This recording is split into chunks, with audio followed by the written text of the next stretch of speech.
Welcome to the Daily Dish with New York Times bestselling author Leanne Ely. Putting vibrancy back into your everyday life and feeding your heart, mind, body, and soul. Join us every day at 1 p.m. Eastern for Motivational Monday, Tuesday's Tip, Wise Woman's Wednesday, Thirsty Thursday, Food Fight Friday, and of course Q&A, where no question is off limits, and Soulful Saturday. Here is your host, Leanne Ely, and the Daily Dish.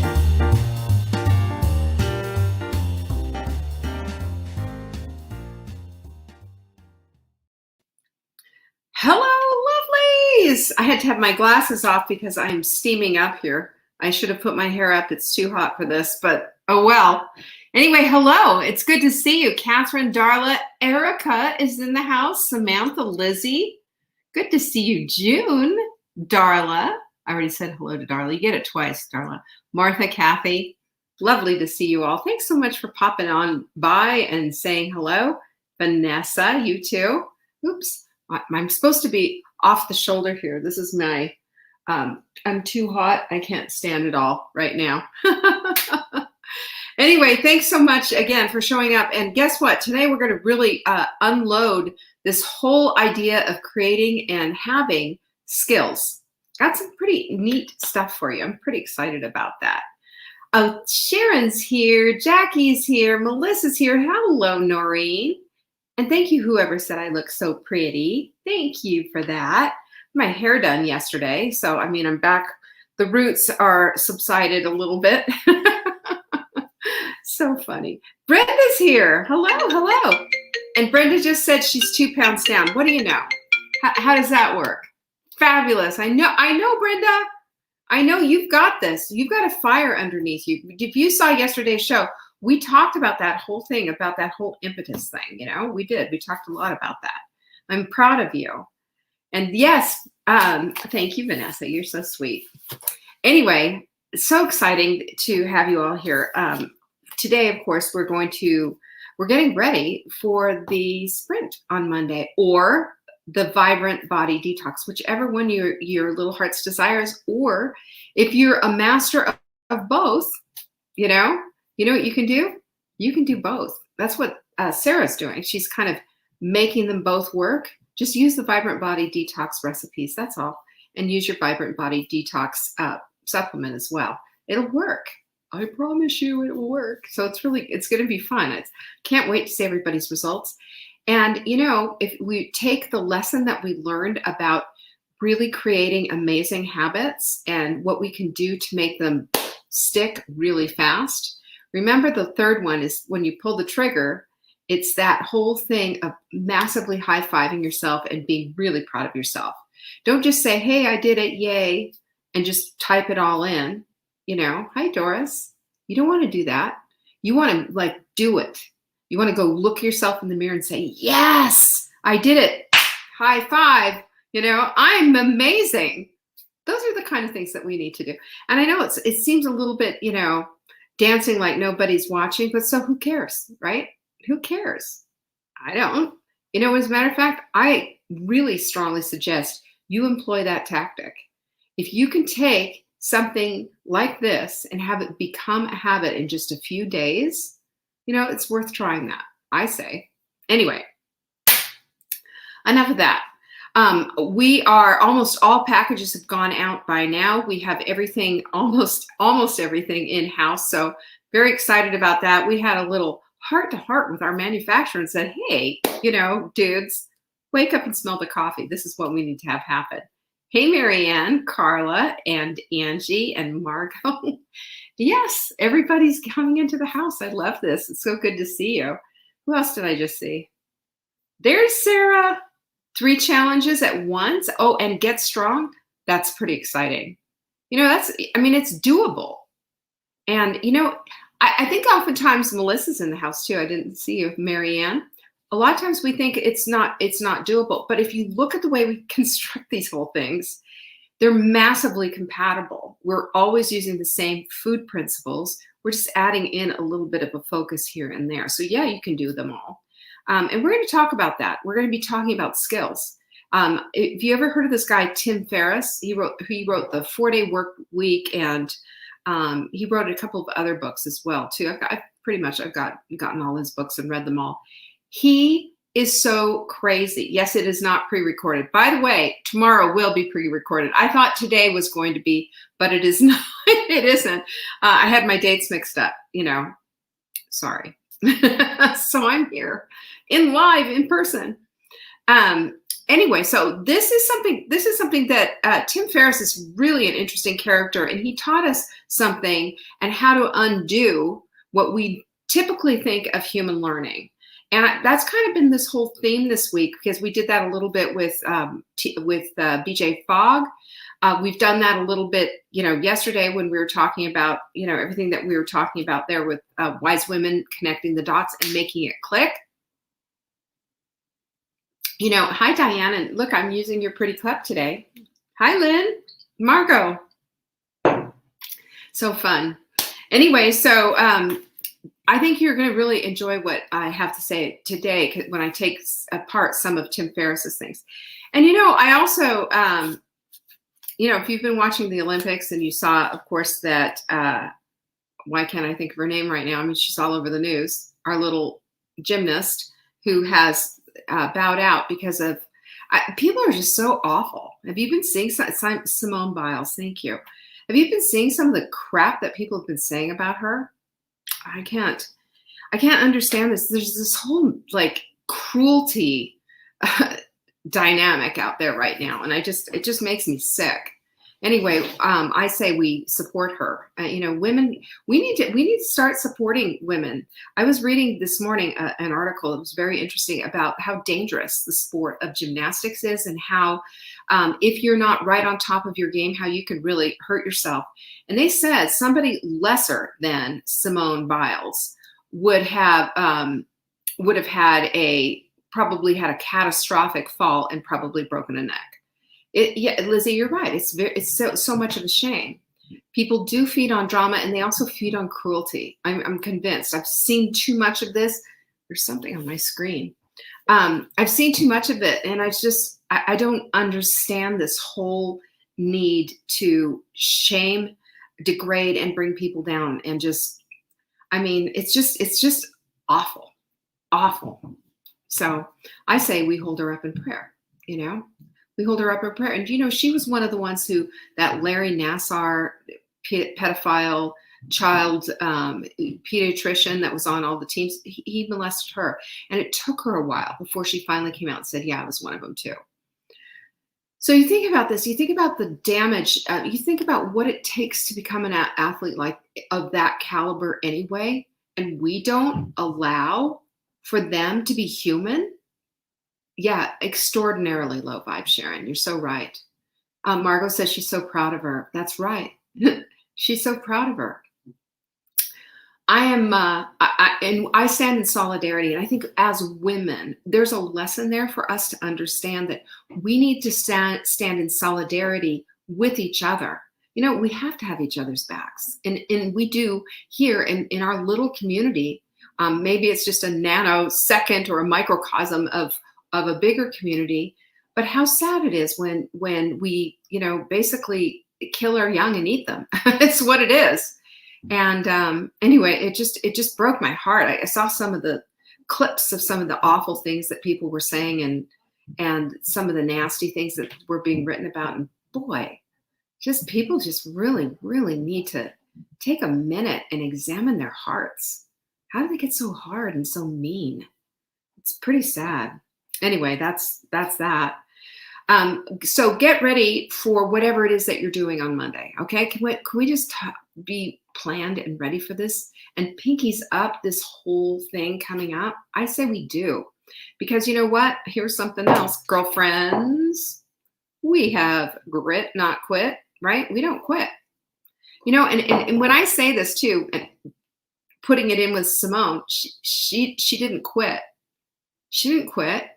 She just merely said, I can't do this particular thing. It's like you coming into the sprint and saying, you know what? This particular sprint isn't going to work for me. It doesn't mean you're quitting. I can't do it this time. I'm going to be flying to, Timbuktu or whatever. It doesn't mean you're quitting. It just means this particular one you need to bow out of. Cool. I get it.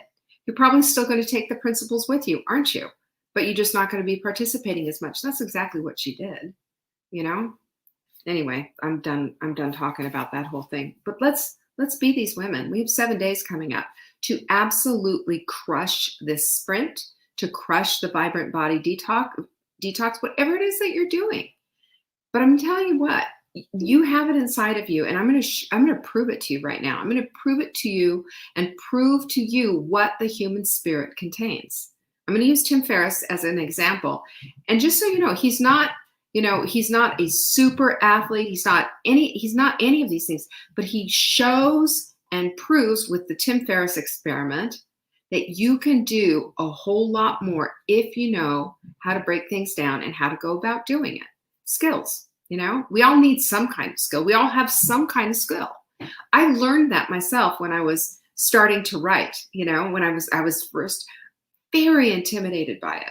But when I saw that there's a pattern, there are things that go together, there's a way to do this, there's a framework, then writing became, okay, so I got to do this, that, and this, that. And yeah, I mean, there's some good writing there and it's creative, but it's just not this like, you think what you think of it should be. There's craftsmanship there, and a craftsman learns his craft by practicing it. And same with writing and same with anything. So those are some things that I learned. And and it's also important. Can I just add this to all of what I'm saying? It's really important to be teachable, because blessed are the teachable, because they will learn more and they will go forward and they will learn and teach more, because that's how it happens when you're teachable. There's nothing uglier than an unteachable spirit. I just can't, I don't have much patience for that. You don't want to be teachable? Fine, but don't waste everyone's time. So if you're in Pinkies Up, Catherine is on Monday, Vibrant Body Detox, whatever it is, go all the way in. Let's get ready for it. We have a few days to get ready for it, so that's going to really help a lot. SavingDinner.com/sprint, SavingDinner.com/restore for Vibrant Body Detox. Either one. Did I share with you, speaking of what we're talking about, here's our quote of the week. Each day is a new day to say yes to things that matter, no to what doesn't. Focus is a practice. Isn't that so good? It really is a practice. And boy, I'll tell you, Tim Ferriss really teaches that. And you're going to see it here and know why in just a moment. The other thing is Pop-Up Boutique is open. SavingDinner.com/pop, where you can get cute little mugs such as this, and a few other things for full bloom, and that is coming up, by the way, mid-September. So we are almost there. We're 6 weeks away. We're going to be cutting off, you heard me, cutting off in-person registration in a couple of weeks. I'm just letting you know that it's getting down to the wire here. We've got to make our final decisions, order our final numbers of everything. And so that's what's going to happen for the in-person thing. So I'm going to ask you, if you have not gone to the page, savingdinner.com/bloom, and haven't made a decision, if you're saying, I just can't, or whatever, we have a 3-part 3-pay that you can use. So it'll break up the whole thing into 3 parts to pay for. There are people looking for roommates, looking for people who will drive with them or share a car or whatever. There's ways to make it very affordable. And once you're here, we're handling all your food, so you don't have to worry about that. I just want you to pray about it. Go to savingdinner.com/bloom. Would you do that? All right. Virtual will stay open for a while, by the way. We will have limited swag bags, but the virtual ones will be, and it's going to be live, and you'll get all the details. So savingdinner.com/bloom for all of that. So that's what we have for this. And, of course, our supplement of the week, flying. It's our Body Clutter, our Wise Women's B Complex. This is fantastic stuff. Love this supplement so much. You know what you want to know about this supplement? Methylated B, which means that every single person on the planet can use this. There are 60% of our population has a methylation problem. That means they have a mutated gene that will not allow them to completely use all the B complex. Now, this can become a problem, especially those of you who want to have babies. you're not going to, methylate that folic acid and the B12, and you're not going to feel good. So check that out. The B complex is on sale right now, our supplement of the week. SavingDinner.com/show. Buy 3, get 1 free. There you go. So we're talking today about skills. I really want to talk about skills because, we always say, yeah, just do this and get yourself into that and blah, blah, blah, blah, blah. Well, that's all well and good, but how do you develop skills, for heaven's sakes? We think of a concert pianist and that's a skill, right? That is a skill. It's an art form. It is talent. It is beautiful. It's all the things.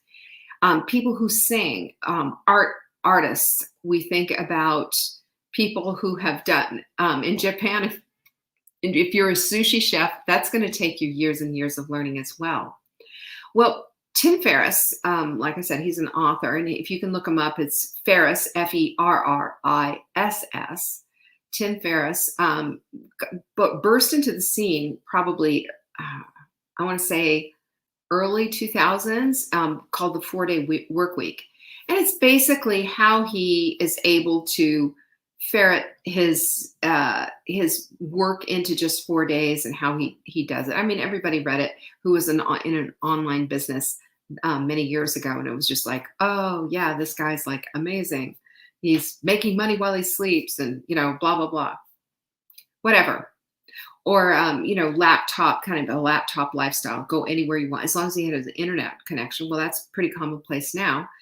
But the whole point of it is that skill set is a lot, but we can also learn a multitude of skills that we need to serve us, to help us, and to help others easily and quickly, because it doesn't have to take as long as everyone thinks. And this is why Tim Ferriss did 13 different experiments. He called it the Tim Ferriss experiment.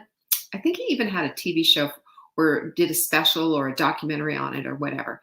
And listen, some of the things that he did that supposedly takes a lifetime: jujitsu, race car driving, poker, tournament level poker, learn Tagalog. I don't know how hard that is to learn, but apparently it is. And drumming. Now, he took these skills, each one of them. He said, I'm going to learn how to drum. I'm going to learn how to do jujitsu. I'm going to learn how to play poker. He took 5 days. He had a master, of course, teaching him. Like when he was surfing, he had, I can't remember, his last name is Laird, though, Laird, who's like, a champion surfer. So he had the best of the best of the best teaching him. He took himself 5 days. After 5 days of jujitsu, for example, he went into the ring in a packed stadium and took on somebody who has been doing this his whole life, pretty much. He did the same thing with race car driving and drove a race car. He went into a poker tournament with hundreds of thousands of his own dollars and played in this poker tournament. And I don't know what the result of that was. I hadn't gone that far and looked it all up, but I just thought it was interesting. He also had the drummer from the Police. Remember the band, the Police? Taught him how to do the drums, how to play the drums. After 5 days, he convinced Foreigner, the band Foreigner, which 80s love. He convinced them to let him play with them at a concert, not just play in rehearsal or something like that, but play with them in concert. Wow, pretty exciting, isn't it? Anyway. The thing is that he had mastered enough skill in some of these different areas so that they said yes. So that the jiu-jitsu guy that he was training with said yes. So that he was able to get into a race car and actually race. So he was able to sit at a poker tournament with hundreds of thousands of dollars on the line and play with these master players, in 5 days. Now, that might be extreme for all of us, but I think it just shows and illustrates that how our wanting to learn and the application and being able to put the way he unpacked learning It just blows up this whole notion that it takes a lifetime to learn different skills. Not necessarily. Not necessarily. It might take a lifetime for mastery, but it doesn't take a lifetime to learn certain skills. Okay, let's talk about what that is. He said, this is Tim Ferriss's things, when he was looking at this, what he noticed was the commonality in every single one of these things that he was trying to do. And the first one was mastering fear. Of course. I mean, I don't know about you, but if you said to me in 5 days, you're going to be in a jujitsu ring with some chick who's, mastered this all of her life, what are you going to do? Well, I'll tell you what Tim Ferriss did. He used the Pareto principle. Have you heard of that? The 80-20 rule. And that's basically that 20%, that 80% of what you do is from 20% of what you learn. So he learned one stealth move. It was called the guillotine choke or something. That's all he did. And he was able to win a few matches. He was able to get that because that covered 80% of what he needed to do. Interesting, right? So mastering fear. So being able to master one little portion, not the whole thing. Just think what we can learn in the 7 days of the sprint, says Sarah. Absolutely. Hey there, Flynn. Yeah, absolutely. You see, when we're open for learning, when we're open for business, so to speak, and learning about skills, what can I do? Did you see when Grace had the whole thing on Sunday? This is what I do to get ready for, my sprint. And she had everything laid out. Did you see that? She had her little containers together. She had, she was doing a Sunday, basically menu planning and preparation. So that everything was ready to go. What's that? That's mastering the fear that this is too hard. That's mastering the fear that I got everything that I need. It's mastering the fear of, will I be able to do this? Because it's all set up and ready to go. Fantastic stuff, right? This is what we need to do. We learn skills so that we can do this. And if you don't know how, well, my goodness, this is a simple and easy thing to do. You deconstruct the whole thing. And that's part of, that's number 2, is what do you do in order to do this, in order to take the overwhelm out, in order to be able to understand what to do? Well, you deconstruct it, you break it down into individual components, you chunk it out. That's what the sprint is all about. So if you do that, with the sprint, let's just use that as an example. What does that mean? Do you have the water bottles that you need in your cupboard already? Get them, because that's going to be part of your hydration station. So pull those out. You've got your water source and everything. There you go. There you go. There's one. That's deconstruction number 1. Number 2, 4-minute workout. Go to YouTube. Learn how to do it. Got it. Next. What else do I need to do? Go make some bone broth, or buy it. Who cares? Get your groceries. Do all of that. Get prepared. Do all of the things. Because I'm going to tell you right now, mastery is, you don't need mastery in it. You just need to accomplish a couple of things. You need to deconstruct it, put this whole plan out and into the place so that you can get it done. That simple. That simple. Mastery of the fear of failing, like you did in the past. Yeah, of course. Of course. And you know what? We get out of that fear of failing when we start to understand that it's just, all I need to do is understand this one thing. Get this hydration station going and we're good to go. All I have to do is get this one thing, get my supplements all put into the little supplement containers or whatever for the week. Easy. Get the little things that you need, do the little things that you need to do, and then watch how much easier everything becomes. Because when we deconstruct it, when we break it down into individual components, there's nothing to be overwhelmed about. It's just doing this one thing. And if you read the plan, I might actually say again, if you print it out and read it and pencil it and go through it and understand it, then it really becomes your own. And this is what we need to do with everything, any kind of skill that we're trying to learn. Oh my goodness, Amazon has a subscribe and save option for Kettle and Fire's 6-pack of bone broth. That's awesome.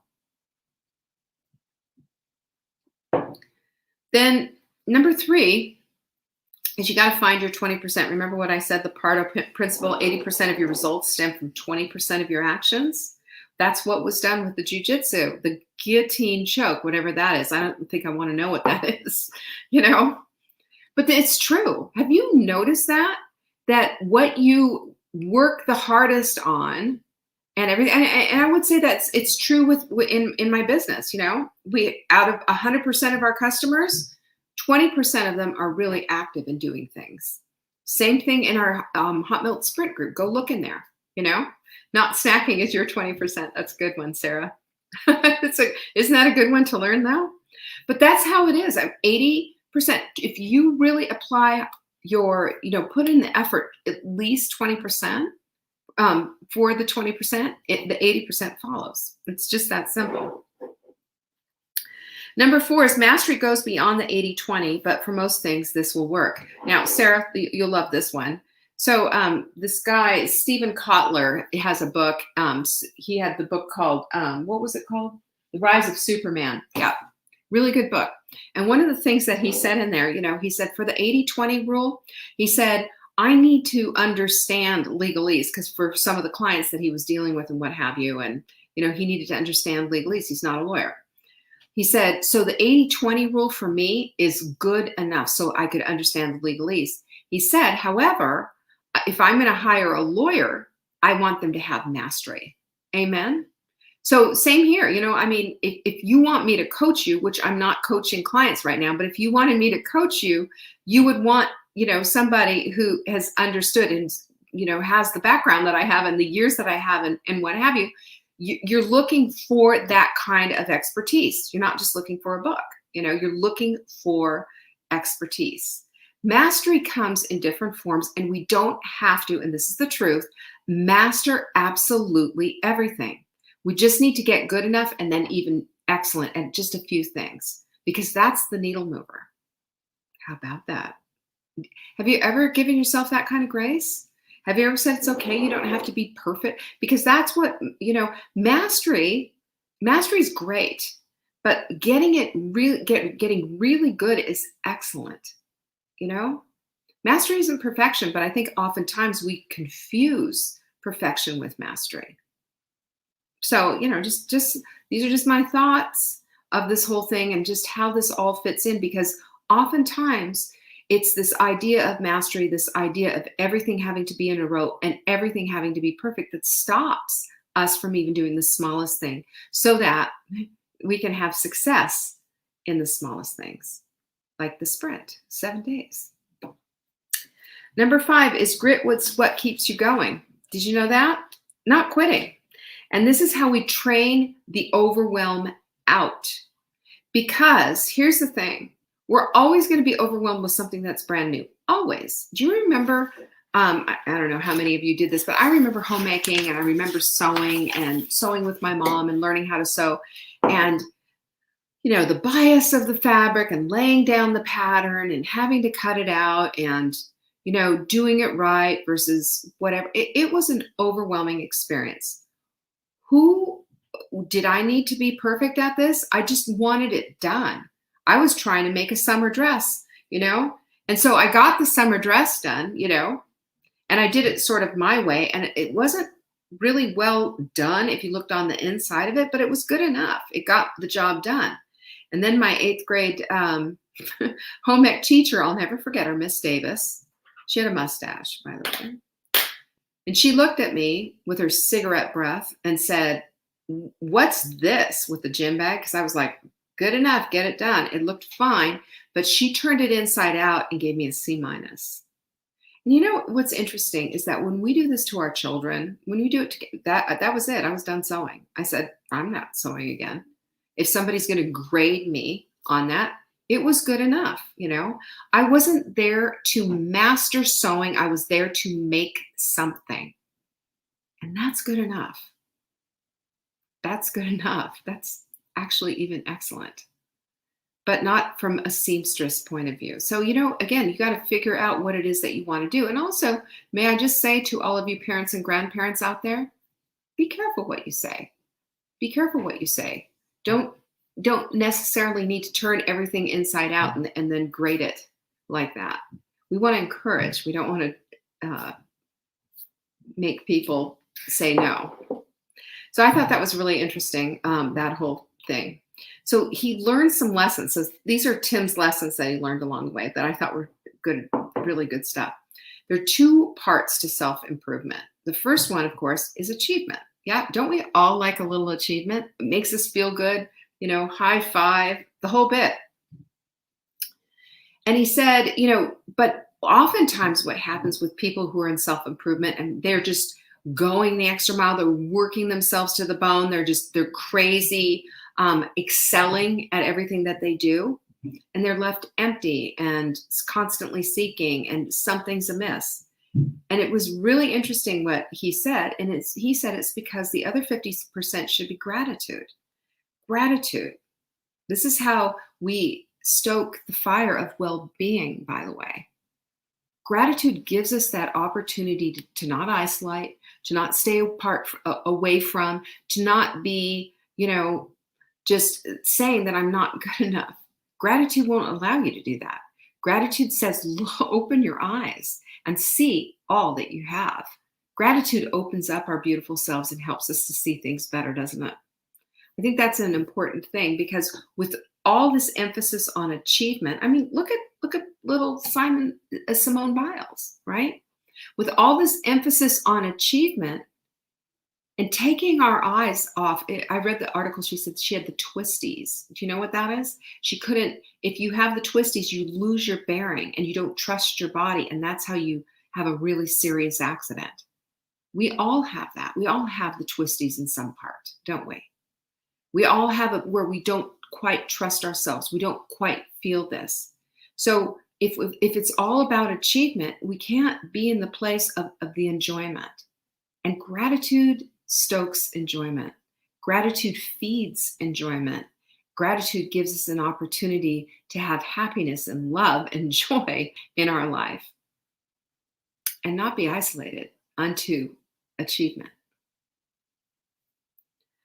So number 2 is you got to work on just a few things at a time, because here's the thing.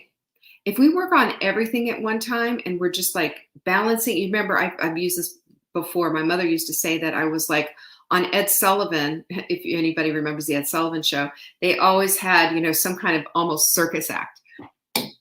And she said, you're the guy who's got the plates going on the sticks. And this guy would start the stick with the plate going, and then another, and he'd start the other, then he'd get back and get the thing going, and and you just sit there, absolutely glued to the television, hoping none of the plates would land on the floor. But my mother used to say, that's you, Leanne. And it's true. I absolutely 100% prided myself on the ability to multitask. And the problem was nothing really got done well. It just got through. And I don't mean, it's like the gym bag or whatever. You don't have to have everything perfect for sure. It just sometimes things just need to be done. I don't know about you, but I don't grade my toilet cleaning. I don't go, well, that was a C- job. I know, I just get in there and just, it's done. It's done. As a matter of fact, just a hint from me, because I do it every morning, just to keep everything spick and span. I also use a Kleenex to wipe the rim. Then I don't have to use an icky cloth and wash it. I can flush it. Boom, done. It just needs to get done. I don't need to grade that. There are things in our lives that we don't need to grade, and there are things in our lives that we just need to get through with. And then there are things that we really want to put extreme care into and love into and enjoyment. And wouldn't it be nice? And wouldn't it be wonderful if it were our relationships and it were our, with our children and with our spouses and all of that? What if we did that? We get overwhelmed when we try to spin all the plates. And we've proven over and over again that those plates fall and break, and it's a big mess. And then we got the cleanup. We don't need to do that anymore. We just take on a couple of things and stay away from the overwhelmed place. That overwhelm, mountain is waiting for the avalanche. It's waiting for you to just take one more thing on. So evaluate where you are and just work on a couple of things at a time, and put your effort into things that make you feel good. There's nothing wrong with feeling good, by the way. We shouldn't always feel like everything is a massive effort and everything is work. And, you know, I think it's nice to feel good about what you're doing and have a little bit of enjoyment in there. Number 3 is that when you are in the weeds with your projects or your goals, put timelines on them. That's really important. Without a timeline, you just have, I've seen this thing before. You have a hobby or a jobby, kind of a thing. If you're not going to really make it happen, like for people who are trying to start a business, you got to do things and you got to get it done in time and you got to have things happen. Otherwise, it's not a real deal. And that's how this whole thing works. And we have to timeline things. We've got a book coming out, right? That's on a timeline. And my timeline has been extended. But on Saturday, that thing is getting delivered and being put out. There's also going to be a workbook that goes with it. So lots of stuff coming up with it. But I'm going to tell you right now, timelines are saviors. And I don't know about you, but I need a timeline. Without a timeline, I'm going to just, it's like a boat without an anchor. We need that. It anchors us and keeps us from falling away from it. It also helps to get the job done. Number 4, when you lack motivation, use incentives or punishments. You never thought I'd say that, did you? There is this website called Stickk, STICKK.com. And if you're having a hard time and if you are incentive driven, you might want to go over there and put down $10 or $50 or however much it is and say, I'm going to lose X amount of weight in X amount of time. And you have to, I don't know, all the details about it. I saw it a long time ago. I haven't looked at it in a while. But the whole idea behind this thing is that you're betting with a bunch of people. You have the ability to win a whole bunch of money if incentivizing something works for you. I did this a long time ago. I was married at the time, and I was trying to lose postpartum weight. And I remember saying to my husband, I'm just going to get this on. And he goes, I'll give you $1,000 to go. I was not working at the time. So, I was like, whatever. I'll give you $1,000 if you get it off, you can get back into your old clothes and whatever. I took them on and I did it. I was incentivized by that. But there's other people who are incentivized or not incentivized by that at all. They're more, they're pushed more by punishment. I don't understand that, but it's true. It's a different type of personality. So if you say, oh, that's just terrible, that's just awful. Well, that's just not you either. You're more, most of us are more into the incentivization, if you will. But there's a small fraction of people out there. I have a good friend of mine, her name's Jenny, not this Jenny, a good friend of mine named Jenny, who she is incentivized by punishment. So she'll say something like, if I don't get this done, then I am going to give, and she'll make loud proclamation. She'll put it on Facebook. I'm going to give $500 or $1,000 to some horrible charity, like some white supremacist Nazi, thing, money to this charity. So I have got to get it done. That's exactly what I'm talking about. But, and of course, she always makes her deadline when she does that, but she makes herself accountable. She puts it out there and she says, this is my punishment if I don't do it right. Goes against every grain of her being. But you see how that would be her motivation. I don't get it, but that's her. And that some of the population is like that. Number 5 is diversify your identity. You're not just a mom or a wife or a career gal or a lawyer or, whatever. You're not. You are also a woman, a lover of God, a daughter of a king. You're a dear friend. You are a soul. You are a being. You are here on purpose and for purpose. And start seeing that about yourself.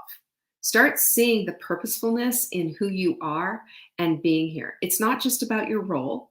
It's not about just what you can do and the bacon that you can bring home and put in the pan and cook it up yourself. And remember that song? Love that about yourself. Because when we start to love ourselves for who we are and whose we are, we start to see ourselves in a very different light. We can do things. We don't need to spin plates. We don't need to put ourselves out there and be the be all end all. We don't have to identify with just the busyness of who we are. We can identify with the soul of who we are and how we connect that way. Vanessa says, I'll take the $1,000 motivation. So these are all Tim's lessons from understanding about skill. And these are all skills.